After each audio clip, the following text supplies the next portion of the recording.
Hello bro အားလုံးမင်္ဂလာပါကျွန်တော်ဒီနေ့မှာတော့ Pokemon ဟုတ်ပါတယ်ကျွန်တော်ဒီနေ့မှာတော့ Pokemon လေးတွေကြားရှိသွားမှာဆိုတော့ကျွန်တော်လက်တယ် Pokemon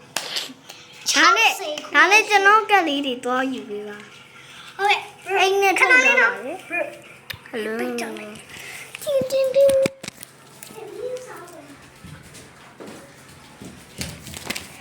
းBro ရပါပြီ ဒါကျွန်တော်ဟာပါကျွန်တော်ဒီ မြင်ကြလား Bro ဒီဥစ္စာလေး60ကလောက်ပါတယ်ပြီးတော့အဲ့ဒါကျွန်တော်အခွန်လေးတော့မပြည့်ရသေးဘူးအခွန်ပြမယ်ဘို့ဒီမှာအခွန်လေးအဲ့ဆောင်မှာကျွန်တော်အခွန်လေးကဒီနားမှာပါ Bro ဒီကောင်းတိလားလို့ Bro တိကြ တိမယ်လို့တော့ထင်တယ်ကျွန်တော် Bro အကက်တေးရလေးပြ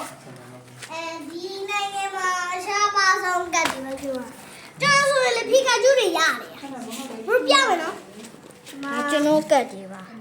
ဒါကျွန်တော်ကတ်တယ် ဟဲ့နော်ဆီရဟုတ်ပြီ Bro ဒီမှာပြပေးမယ် မပထမဆုံးကတ်လေးပြပေးလိုက်ပါ ကျွန်တော်ဒီကတ်လေးကိုရမ်းကြိုက်တယ် သူက Dragon လေးကြိုက်ပါတယ် Dragon ကျွန်တော်ဒီကတ်ကိုရမ်းကြိုက်ဆုံးပဲပြ Bro လို့ရောဘာလဲကိုမထဲမှာရေးပေးပါပြ Bro လို့ဒီထဲကကတ်လေးပေါ့နော်အဲ့ကတ်လေး Okay Bro ဒီမှာတကယ် အဒါနဲ့မီးပြန်နေရ Bro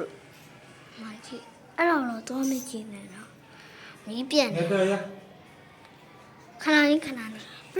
တော့ Bro အဲ့ဒါပါလေလို့Bro ဒီမှာပါ Bro နောက်တစ်ကတ်လေးရတော့ဒီကတ် ဒါ လေးပါ ခဏလေးတော့ Bro ခဏလေးဒါကြတော့ကျွန်တော်တို့ APC 1ပေါ့နော်ကျွန်တော်ရဲ့ဒီထဲမှာ APC 2